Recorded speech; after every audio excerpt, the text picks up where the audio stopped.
கண்டும் காணாமல் தேவன் இருக்கிறாரா? உன் கஷ்டம் பாராமல் தேவன் இருக்கிறாரா? கண்டும் காணாமல் தேவன் இருக்கிறாரா?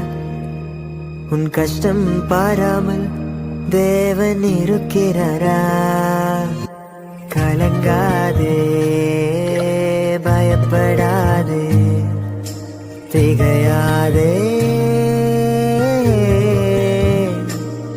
உன்னை பார்த்து பார்த்து படைத்த தேவன் அவர்தானே. உன்னை தனியாக விட்டு அவர் போவாரோ? உன்னை பார்த்து பார்த்து படைத்த தேவன் அவர்தானே. உன்னை தனியாக விட்டு அவர் போவாரோ?